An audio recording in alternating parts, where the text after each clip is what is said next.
Right, so this is not one of our usual videos. This is a viral video. Yeah, going to be talking about the COVID-19 outbreak. So if that isn't of interest to you, skip this, come back to one of our cruising videos either before this one or wait for the next one. We're mainly doing this because I've been seeing a lot of crazy information, and also we've been affected by it, although not in the way you might think. Joe and I were supposed to go to Canada last week, and we were supposed to visit my mom, who is not well at the moment, and that got completely thrown to the wind by travel restrictions, which were put in rather suddenly. So we ended up back on the boat. And that meant we saw things like hoarding at the various grocery stores. Been getting lots and lots of questions, been getting lots of stuff on Twitter, been getting lots of stuff on Facebook, been getting lots of stuff through the messaging system with the videos that we've put up previously. There have been trolls, there have been people who are trolling and don't know it. There's been a lot of goofball stuff. So, my background. I'm a visual effects guy. What do I know about viruses, right? Well, I did 3 years of pre-med before I decided to move into film. I did a bunch of organic chemistry, 100 and 200 level university courses. I did biochemistry, I did biology, I did physics.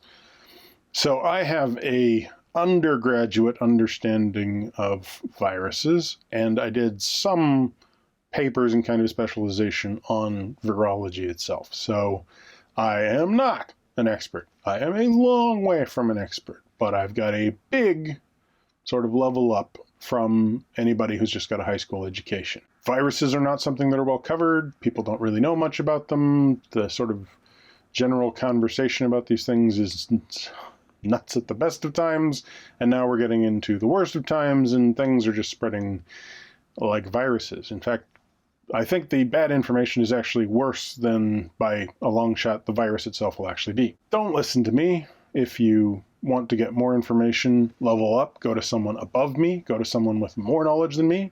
Don't even pay attention to necessarily your MD over somebody who's a specialist in epidemiology and virology, right? There needs to be a little bit of critical thinking here.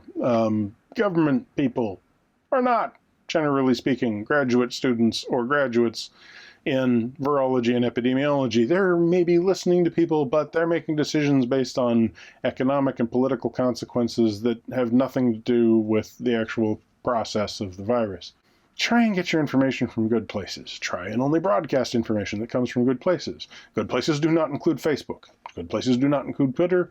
Good places absolutely do not include the Daily Mail. If you want to have a decent understanding of things, you should educate yourself.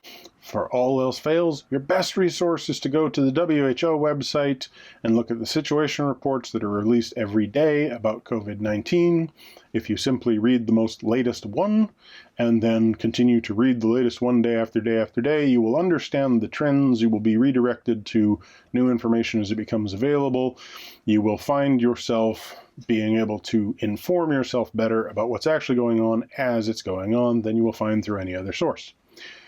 So that in and of itself is the main piece of advice I want to give you, but I also want to give you some basic concept of what virology is, what are viruses, how do viruses work, because the odds are if you've gone through high school in, say, the 1970s to 1990s, you got a basic education in this. If it was before the 1970s, you probably got no education in this.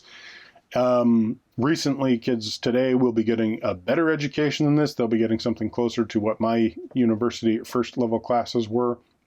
But for the most part, it's just not well understood and it's not well communicated. So let's go virology 001.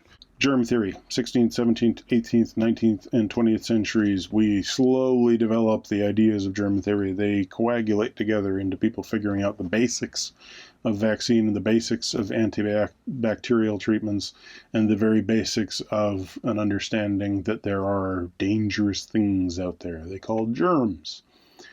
Unfortunately, we kept the term. We shouldn't probably have kept the term. Germs is a blanket statement for just anything tiny that causes us to get sick. It doesn't really give you any specific knowledge, right? So we use it a lot, unfortunately, in, marketing terms and stuff. We've got sprays that say, I kill 99% of germs. No, they don't. They kill 99% of the germs they've tested the thing on, which was probably nothing more than basically licking a table, waiting for it to grow for a while, spraying something on it, and seeing if what was in your lick is still around. Yeah, most of it probably won't be, because most of that is probably bacteria, right? You can break down those germs into the living things, which cause the majority of disease. These are your, flatworms, roundworms, flukes, things like all sorts of parasitic animals that get inside of us, things like amoebas, things like, just generally bacteria, which is a huge category in and of itself because you're talking about the majority of the mass of life on this planet. It gets into things that you don't think about, like fungi, slime molds, mushrooms, all sorts of things can be disease-causing, not because they necessarily create like a specific toxin, although that is what happens in a lot of cases. In other cases, it's because they literally inhabit your body and try and grow into there. There can be lots of ways in which all of these things damage your body. In fact, that's kind of the thing about it, is there's lots of ways that they do it, and they do it where they contact you for the most part, and they do it because, you're a life form that happens to be a sort of reproduction vector for them. But they're a life form too. Then there's viruses. Viruses are not alive. Viruses are not in any sense alive. Viruses have no mechanism for ingesting, excreting. They don't have sex. They don't breathe. They don't eat.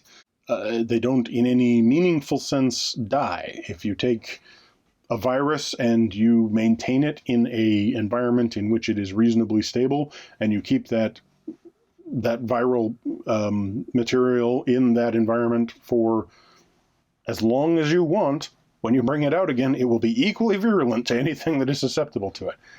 It doesn't just die. You can't just kill it. A virus is more like an envelope and a message, and that envelope is specifically addressed to some cell in some living thing, and the message inside tells that cell to basically become like an oven and make more of me, right?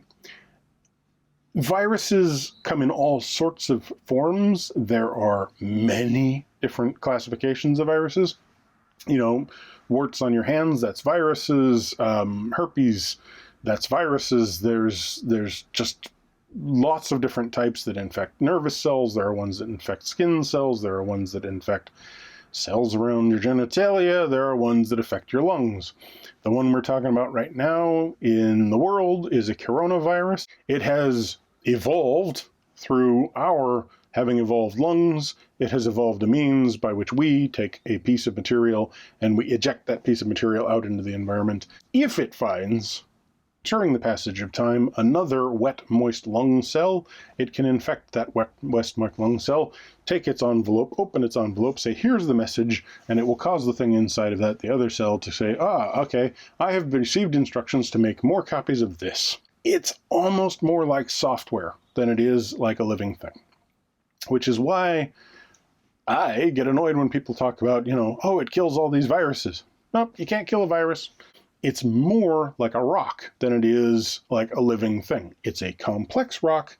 When you look at these things in a picture, you look at a bacteriophage, basic drawing of a bacteriophage, it certainly looks like something living. It's a little bit weird and disturbing, and, a coronavirus is similar. It looks kind of like one of those koosh balls with the little wiggly things over the top of it. They look like life. They're not life. They're packets. They're funny-looking envelopes, and the envelope's been designed to get into you and do this job. They're not bacteria. They're not worms. They're not germs. They're viruses. This virus, to get the basics out of the way, is called SARS-CoV-2. It is SARS, which means Sudden Acquired Respiratory Syndrome. CoV, coronavirus 2, it's the second SARS-causing coronavirus. Scientists aren't that creative when it comes to names and stuff. The disease we are calling COVID-19 is a form of SARS. It came out in 2019. That's why it's COVID-19, right? COVID-19 has blown up to be a pandemic There are sort of three stages to viruses. There is epidemics, where there's a outbreak in a localized area. There are pandemics, where that outbreak has passed to a very large area. In fact, a global area is what we normally use to describe it as. And then you have endemic. Endemic viruses are ones that basically we've just accepted that they're present in the environment at all times, and they tend to also be pandemics. Flu is an excellent example of an endemic virus. It is so endemic that we simply accept the fact that every year there's another flu pandemic, and every year it kills a lot of people, and we've gotten so used to that that we don't really think about it anymore. And that is ultimately what will happen with COVID-19 as it becomes COVID-20 and COVID-21 and so on, most likely. The coronavirus is a family of viruses that usually causes things like the common cold. It tends to cause sniffles, cough, etc. like that. This particular coronavirus causes a fever and dry cough. That is its main symptoms. It does that so that you eject material from your lungs that includes viral components. Those viral components are then infectious to others. The main way you can save yourself from it is to disrupt its transit, not get it into your lungs. To do that, you don't want to touch things that have been covered with the ejecta of other people. Beyond that, it's not like in the movies an airborne virus. We don't just pick it up from standing, 1,000 miles downwind of somebody that's had it. It doesn't work like that. It is not a contact virus. I can't put my hand on it and have my hand get infected with coronavirus, right? It must get into my lungs. So unless I touch some surface which has somehow, by some chain of possession, come into contact with viral material which has made its way all the way from a meat market in China, if I touch that and then don't somehow touch but, breathy bits, we don't have to worry about it very much. If I do, now I've got an infection of the virus. The infection is the virus getting into the cells. When it's inside the cells, it starts to tell those cells to replicate more of the virus to create the situation which causes us to get a dry cough and start to eject more of those cells, the viral shedding, ejected into the environment and therefore help the virus propagate. It does not want to kill us. It has no feelings whatsoever about the matter. It is attempting to cause us to help it propagate into the world to send its message elsewhere. About 20% of us will have a more serious reaction to it than just that dry cough and fever. That 20% will typically have some other health concern, some underlying major health concern, and will be being treated for it. It seems that there may be some relationship to that, and that person will become more sick. That person will become very rapidly very sick in terms of having difficulty breathing, and that person will probably need a respirator. And they will need to be breathed for artificially while they recover. They will require 2 to 3 weeks of recovery, but from everything we're seeing from the majority of the world, that 2 to 3 weeks of recovery leads to somebody who, assuming they've gone through all of that okay, they are recovered, they go home, they are fine. So that's the basic process of the virus. Most people will get mild symptoms. 20% of people, roughly, are more susceptible to bigger symptoms. It's these people with the bigger symptoms that are ones that are scaring us, and really it's not them that are scaring us, it's the people who are messaging about it that are scaring us, because they're talking about things like the crude death rate. People are looking at it and going, I can do simple math. There are this many people who have died, and there are this many people who have had a confirmed case of the virus. If I take the number of people that have died and I divide it by the number of people that have had that confirmed case, multiply the result by 100, I get a percentage. That percentage right now, on average, across the world, is hovering at about 3.7%. That percentage is scary, because the percentage for flu is, say, 0.1 to 0.2% on average. The percentage for other viruses can be higher, it can be lower, but it's not a non-scary number, the 3-point-something%.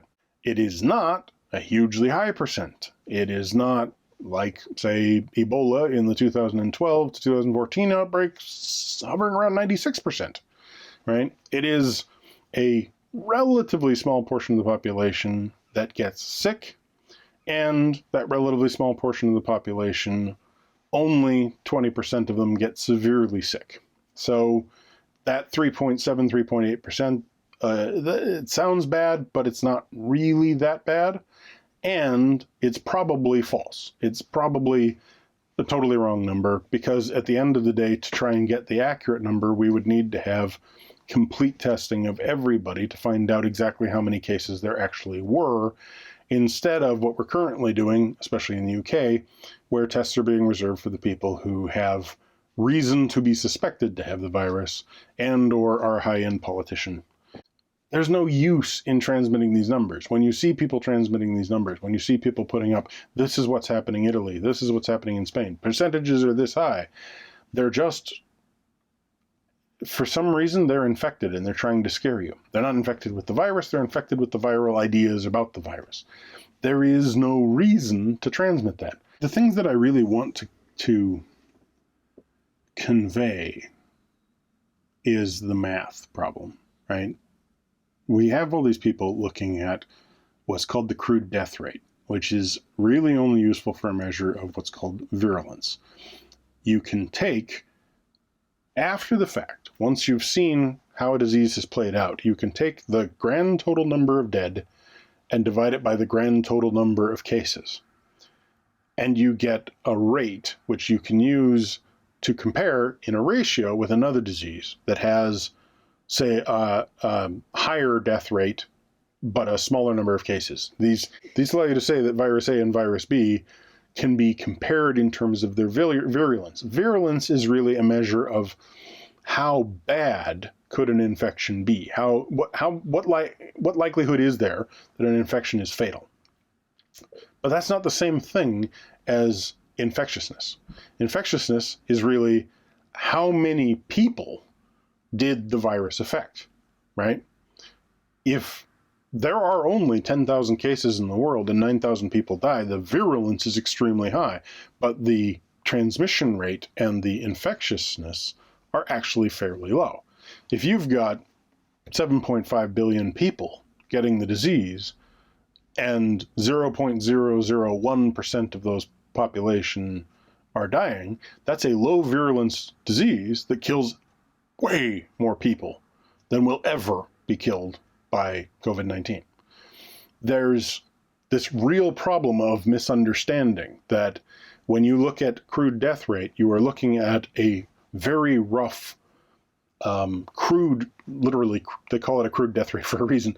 It's a very rough number that allows you to say, is virus A, are these two viruses more alike or more dissimilar in terms of their ability to kill? An excellent example of this is Ebola. Ebola is incredibly virulent. Ebola, especially early strains out of Zaire, were essentially a 100% kill rate.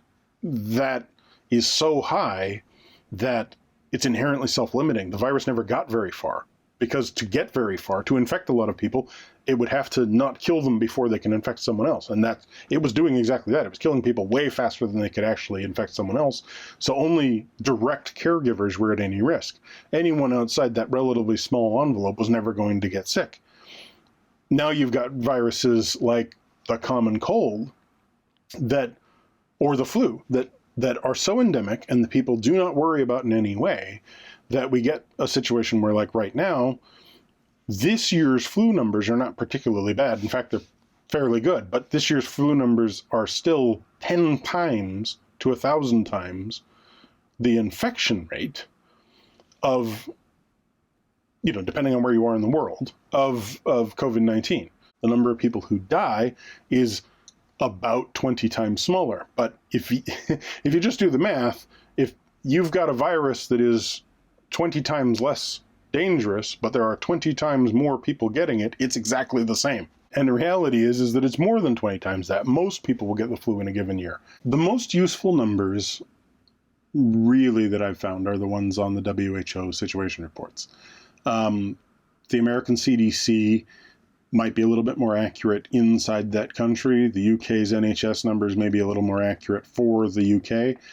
if you're living inside of a country and you've got a local source, it might be better than the WHO's, but I think you should assume that if it's higher than the WHO's, it's more accurate. If it's lower than the WHO's, assume the WHO's correct. One thing that constantly hits on Facebook right now is people putting up charts saying the growth rate in the United States is exactly the same as the growth rate in Italy, offset by only 14 days or whatever. Like, we've started a little bit later, but it's the same growth rate. We're going to have the same results. And it's like, I'm so pissed off at that, because exponential growth in a virus that has a transmission rate of 2 to 1, like the SARS-CoV-2 virus is expected to cause 2 infections for every infection. So it will grow at a factor of sort of, if I infect you, then I will infect 2. If I infect those 2, then I will infect 2 more. It's squaring, right?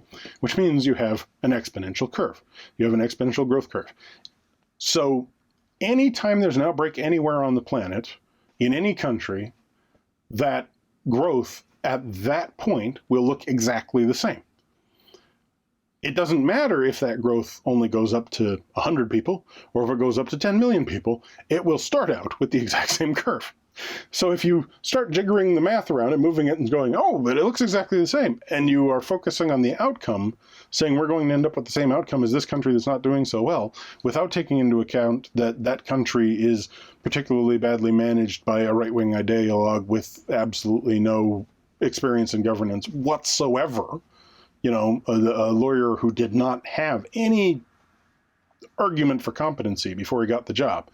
The people who picked up from how bad SARS-1 was in 2002, 2004, I think it was, the people who learned from that and got involved with the WHO, you're looking at South Korea, Japan, even China, although it's, you know, got its own interesting problems with governmental controls and stuff, Vietnam, all of Southeast Asia, almost all of those countries have reacted very well. And we're 2 months in, and the virus is, you know, that scary explosive growth curve met the point quite a while ago where it leveled off and started going into decay. See, every viral outbreak is going to be a bell curve no matter what. So it grows, it drops, it grows, it drops. What you want to know is, in my country, am I going to start curving towards decay sooner or later? Sooner, better; later, bad, for your immediate outcome. If you work too harshly to keep that curve super quick, you know, like if you try and cut it off too quick, then you may never develop, and we don't know yet, if there is an immunological response that is persistent in people, and it means we develop, you know, sort of an acquired immunity to this disease, and we develop, ideally, like a real herd immunity, then getting in there and interdicting too fast could be extremely good in keeping you safe. You get very small number of viruses, but you get more outbreaks in the future because you haven't developed the immunity. If you go the other way and you botch that initial response, you get a wider infection, right? You lose more people, but you also gain the benefits of acquiring immunity quicker. So if this is a virus for which we develop an immunity relatively quickly, which we don't know, but because 80% of people get a relatively minor response, 20% get a heavy one. The 80%, if they've received the virus and now from now on they're going to fight it off without even becoming symptomatic, then they act as the first barrier to keep the people who are in that 20% safe. The more of these people exist, the safer those people are in the future. So we're talking about one outbreak right now. We should be talking about future outbreaks, you know, 2 years down the road, 3 years down the road, 5 years down the road. We have to remember things like the 1918 flu pandemic is called the 1918 flu pandemic, but it was 2 flu pandemics that lasted 1920. We forget this stuff. We had a 1918 epidemic followed by a different virus within 2 years that followed the same trajectory. We had 2 pandemics in a 2-year system.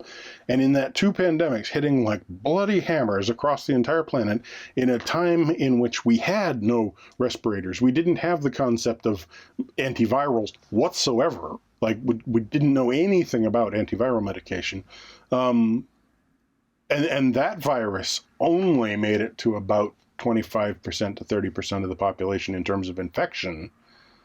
And it killed a very large number of people. a significant portion of the population, but it did it at a time when we didn't have all of that stuff. Most of those people arguably probably would have survived today, but that was a double hit that we're not even thinking about. We just don't know what's going to happen. We have no idea what's going to happen, and that's the problem with sharing all this stuff. As soon as somebody shares something that is, oh, this is what the death rate is, you're just scaring people. I understand that the mimetic nature of knowledge is this problem. When we become scared of something, we are predisposed to scare others as a way of immunizing ourselves and each other to that fear. If I see a number that scares the hell out of me because I'm not really good at math and I don't really understand what I'm talking about, I don't recognize why it scared me, but I want to share the fact that it scares me. Well, that scares other people, and other people get scared. And then everybody runs out and buys toilet paper, which has nothing whatsoever to do with this virus whatsoever. The hilarious and horrifying thing about this is because people have been sharing scary-looking numbers from Italy that have nothing to do with the global average. It has nothing to do with our experience, the rest of the planet. We are looking at one bad outlier, and we're focusing on one bad outlier and trying to predict things as if we're going to go down the exact same path. And even that bad outlier isn't that bad. We're not talking Ebola. It's scary. It transmits to people scary. And now you get this rush, and they're like, I've got to buy all the toilet paper.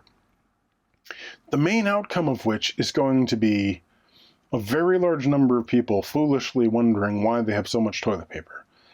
And a large number of people with dysentery or cholera, because the thing you're supposed to do is keep your hands clean, and idiots have just pulled the way we keep our hand clean of fecal matter out of the system. The potential for secondary risk caused by people reacting out of fear is going to be the danger. There's no paracetamol in stores right now. Babies that have measles or that have chickenpox or something like that are going to be at greater risk because they can't receive paracetamol and Tylenol. People have taken baby formula and bought it out. They've emptied the shelves for some stupid reason of potatoes, which just like, that must be a primary food source I hadn't recognized here. but there's this fundamental inability to stop things and stop and go, wait a minute. If I look at death rate, if I look at crude death rate, I'm building up a fever in my head. I'm creating a fever in my brain. I'm creating a fever in others that makes them feel sick when they're not sick. You've infected them with a bad idea, and you keep infecting them with bad ideas. We've got people pointing at things like they're saying the death toll. Some idiot on a Facebook forum today said that the death toll in England is 20 times the death toll for flu, that the death toll for COVID-19 is 20 times the death row for flu. I looked it up. The death toll as of today,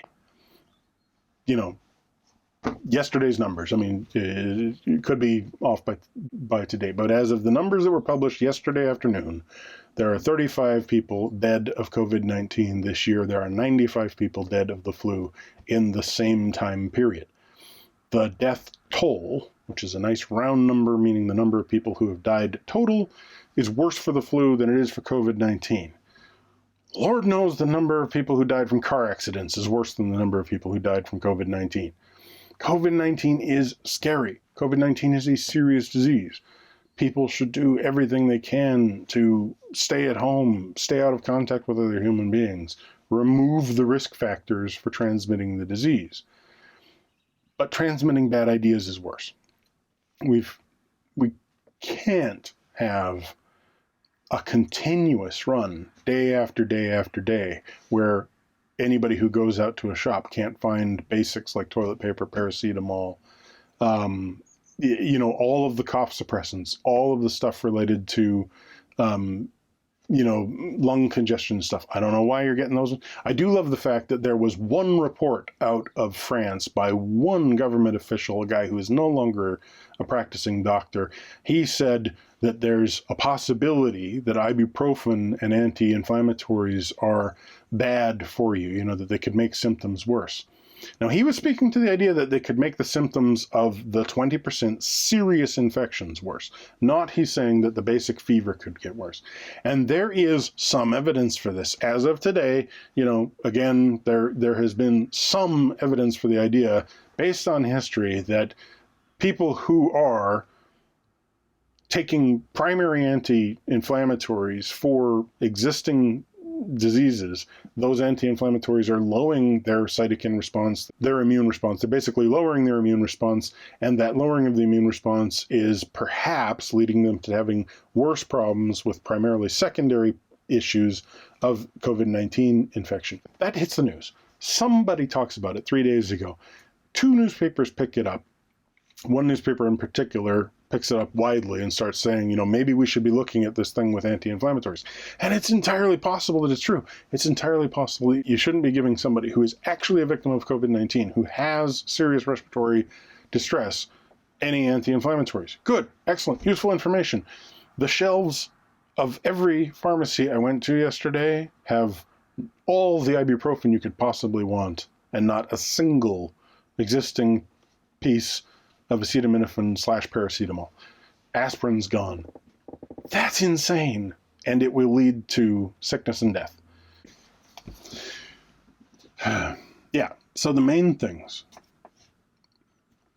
Stop with the panic buying. If you are one of the people that has been buying large quantities of things to turn around and sell it for a profit, go suck on the end of an exhaust pipe or shoot yourself.